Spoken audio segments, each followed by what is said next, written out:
A first-time participant in Palm Desert, California asks if there is such a thing as free will.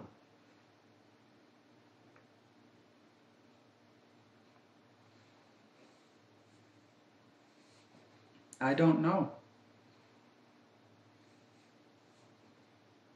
What do you think?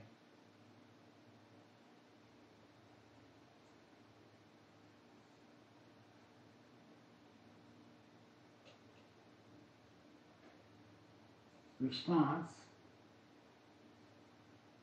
once I'm dead, there will only be one story of my body.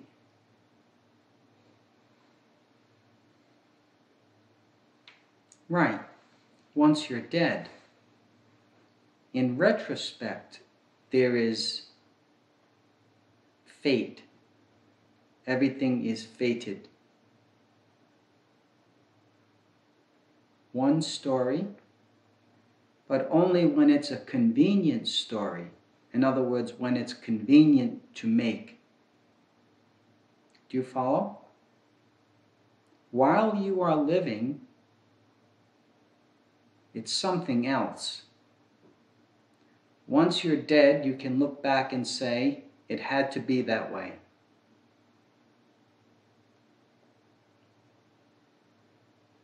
I'm more interested in the unfolding. I'm less interested in what that unfolding is, how you can describe it.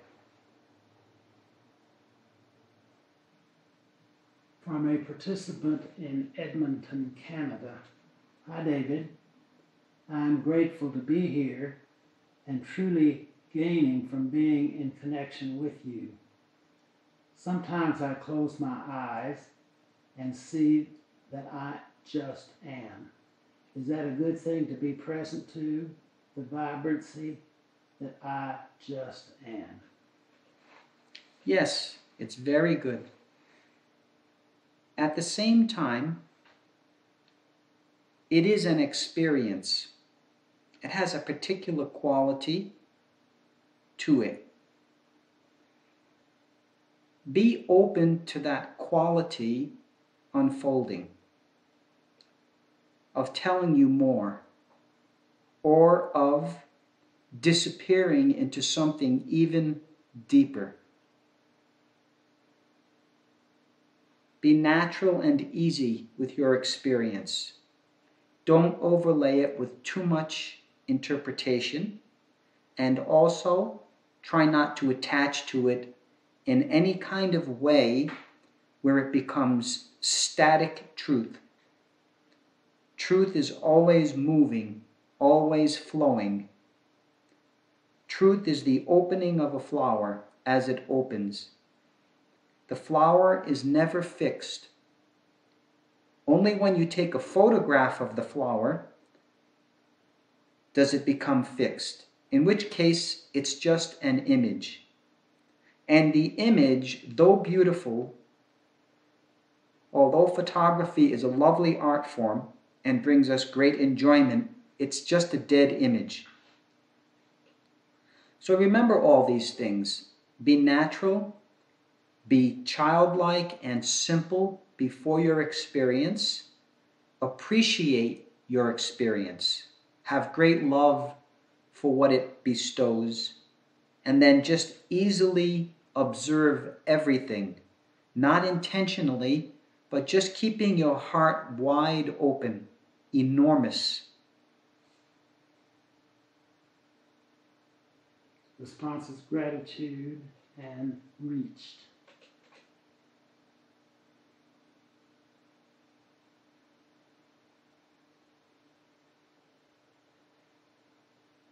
Do you have any other questions? From a participant in Knoxville, Tennessee. As an enlightened being, do you continue to meditate every day? A formal practice, that is. Yes, I do enjoy meditating. I try to do that each and every day. To me, meditation is like an art form. It's something beautiful, something to be practiced with care and attention and love. And it also has healing qualities for the body. The body is in the world, and therefore it's in the play of opposites, and therefore it undergoes wear and tear. So meditation is a retreat from the turbulence of participating in the world with the body. It's retreating back toward the quiet, motionless being. I always tell people it's good to have some practice.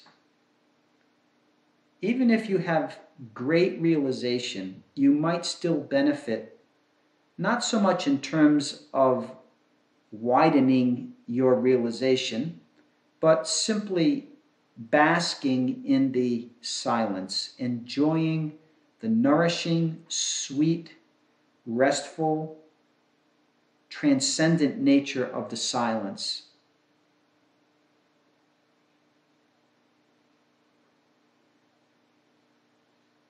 From Edmonton, I understand that as what I know to be true in my heart changes and disappears, and suddenly I have a new floor that I don't yet see, then it is to just appreciate what is now when there is no more focal point. Just live like that. Be loving and receptive and helpful to others, and just live in that beautiful relaxation and enjoyment.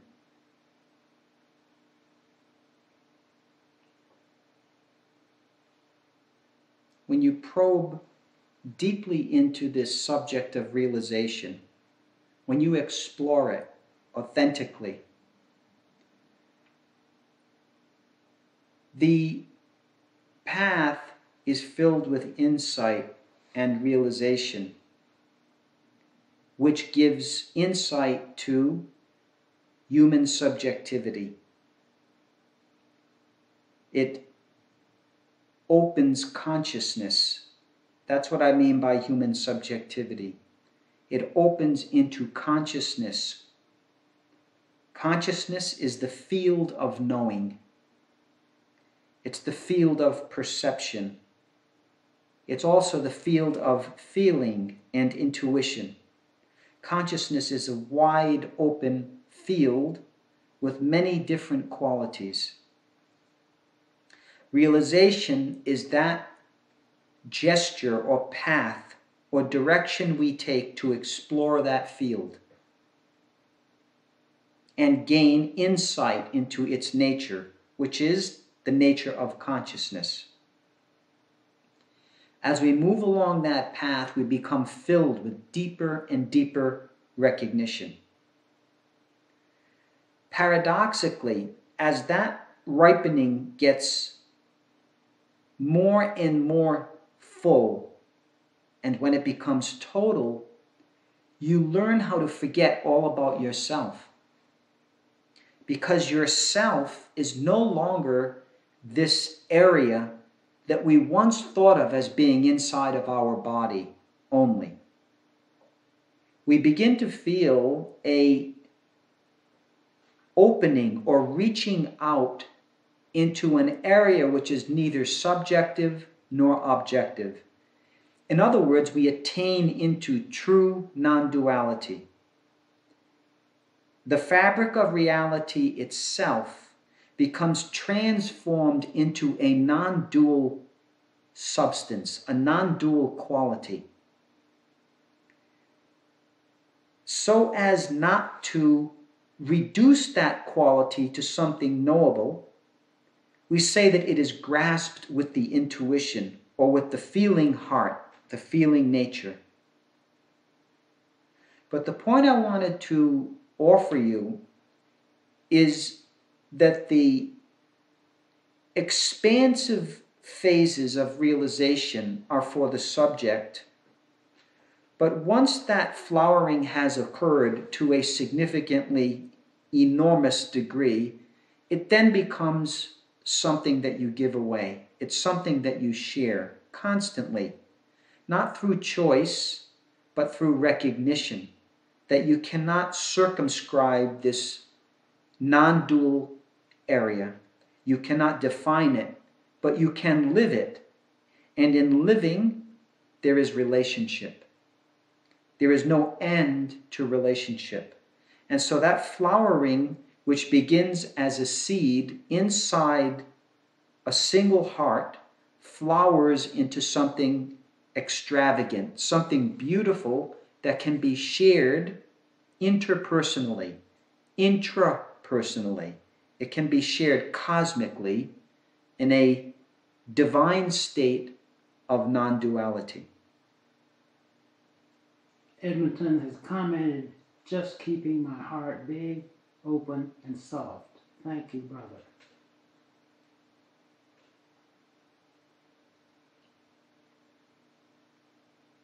We're going into that softness now. That fluffy, billowing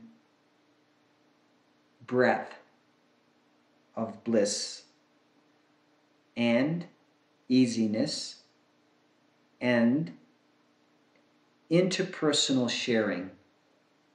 I don't mean interpersonal to sound too dualistic. It's a problematic word, but it's not a bad word. It's not all that bad, so I'll use it. This interpersonal tasting. The taste is one substance, one nectar, and yet we, even at different ends of the perceptual spectrum, in two apparently different body minds, can enjoy that taste and even speak about it, while at the same time recognizing it in no difference.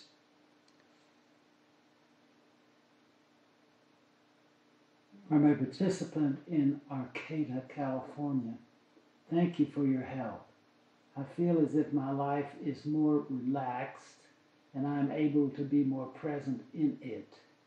These webcasts and the video clips on the website are of great value to me. Great. Take advantage of these webcasts. They're given in the spirit of a gift, lovingly offered. And so in that kind of offering, it's easy to take it in. So the more you can relax into that kind of simple reception, that kind of pure receptivity, the more of this influx of bliss will happen. The bliss will liberate. The bliss is just a symptom or an expression of the absolute. We can't talk about the absolute itself because it's not an object. It doesn't have any quality. But certain qualities will arise out of the absolute in order to initiate. The initiation is like the waves on the ocean. They move, and because they move, they can spread the ocean. The ocean has tides because of waves. So the absolute, which is self-contained and non-moving, turns into its opposite as Shakti, or vibration. And that vibration, like the waves of the ocean, move. Even though the ocean is self-contained as one mass, it still manages to move inside of itself, and in that movement, travel. It actually covers more space because of its movement. So the absolute also, even though it is one and without movement, it manages to create turbulence within itself so that it can move out of itself. It can fire out and initiate. It can give a felt sensation of itself. In that felt sensation, one human being can share it with another. That's what's happening here. I know you're not just coming here to listen to me talk. I know there's more of a quality because of your testimonials and because of our discussions that liberates attention inside of itself so that it can begin tasting what otherwise is tasteless, free of taste. So just as the ocean can move back and forth, up and down, the Absolute also has the capacity to move. Once it moves, I'd rather not call it Absolute anymore, just to avoid confusion. The character of the Absolute will change into current, waves, vibration. We can call that vibration Shakti, even though it's still the Absolute. It's still only that. But so that we can have a conversation about something which is so mysterious that it can be completely in itself and still apparently move out of itself, we invent the word Shakti. We haven't invented it. The Indian continent and its spiritual teachings invented it, which means the force or the power of the Absolute, the feminine aspect. It's equally absolute. It's just that it has character to it. It has qualities, and therefore it can produce the symptomology of the Absolute. It can give a taste of the Absolute, which otherwise is too transcendent to taste. But you can still get absolute recognition through it. From Edmonton, I feel the goodness and care in your responses and the love in your giving.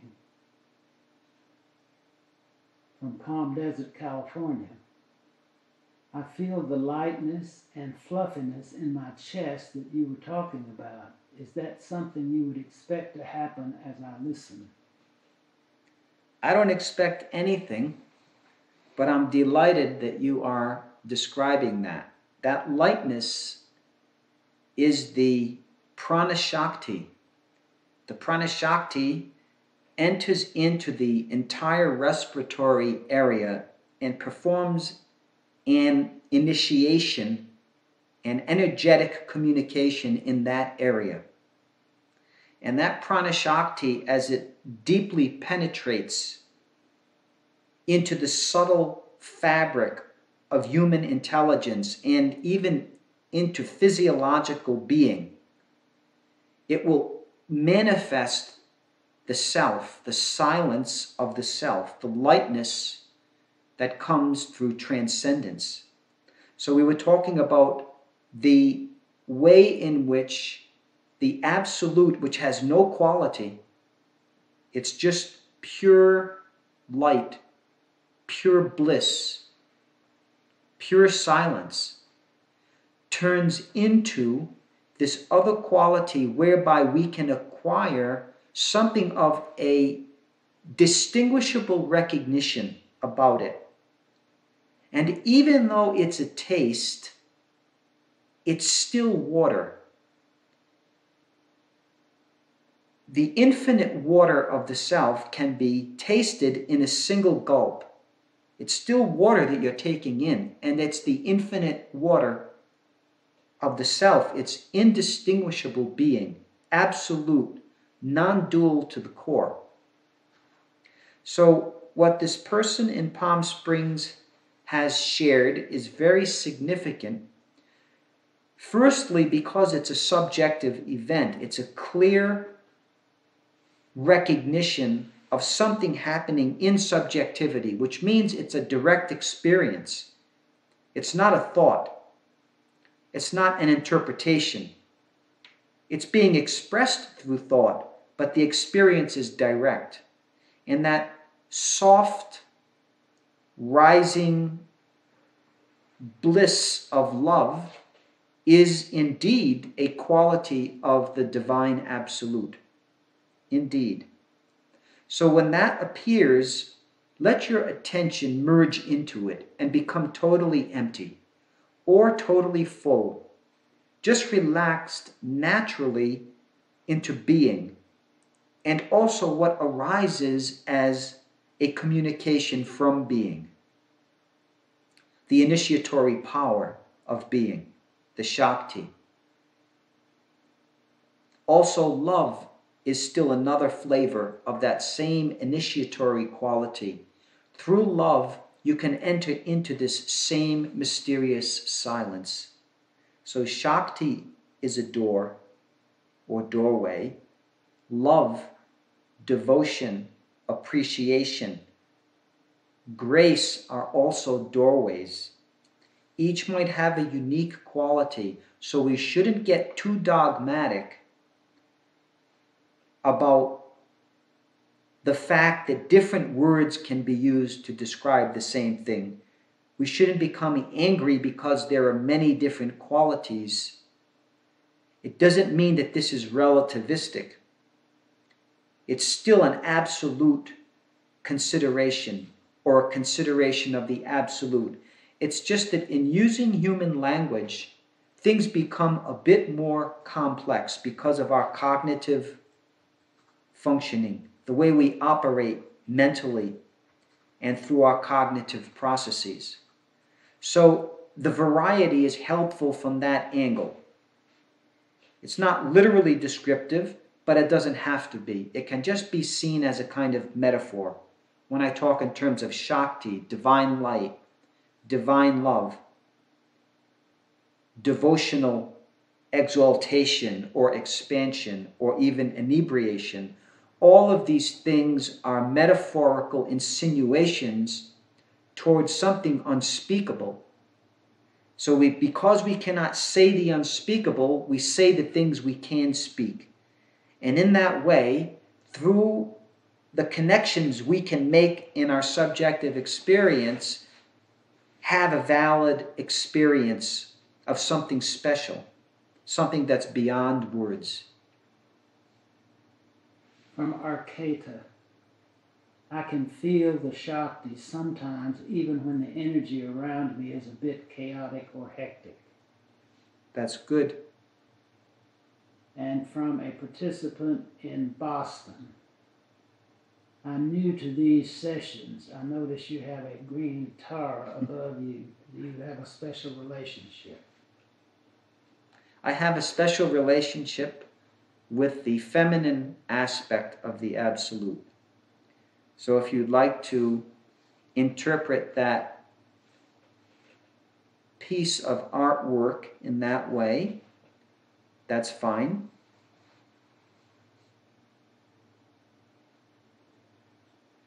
A participant in Maine comments, taste of heaven tonight.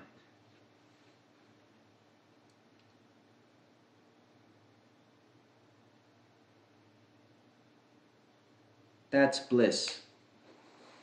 That's the language of bliss. Very clearly spoken. This world is the divine realm.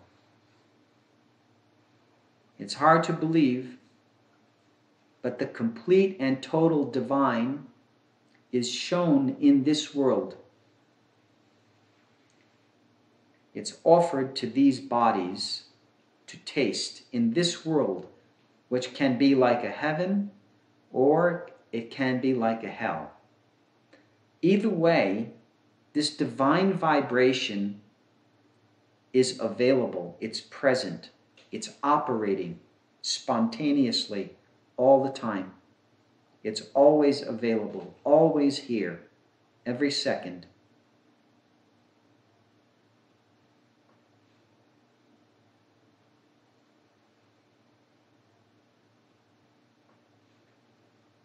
From Edmonton, when I am feeling or knowing this vibrancy, and this feeling of love that I have usually directed towards others, and I direct that love to my being, is this a full circle kind of way to stay in and deepen this being connection? If that's the way this is playing out for you, then go with it. At the same time, it's not really necessary to direct with intention or with the use of force. So I would say become like a sponge and be absorbing of this bliss. Let it saturate every fiber of being. And I think you will see that it comes along with you at some point. You will be able to move in this without even being conscious of it. It will just be liberated. It will be a liberating and liberated phenomenon generated from within its own area. In the meantime, if you feel as though you need to interpret it more in the way that you just spoke, then work it your way so that you gain completion in your understanding. That is, in the way you conceive of this happening, and also on the level of pure experience, that you're simply tasting, absorbing, and at some point radiating this bliss. Just let it happen naturally, with no effort. Accept it as a gift, and be very humble before this. It does not belong to anyone. It's no one's possession, no one's property. Still, it can be shared from one who is it fully to one who is not it fully. That play can still go on without any form of authoritarianism, without any form of power play.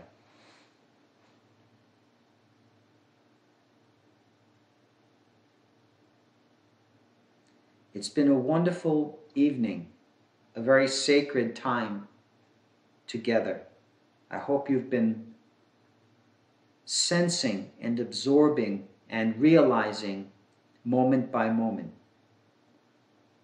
So with such a wonderful evening complete, I will say goodbye for this evening and hope to see you again soon. Namaste.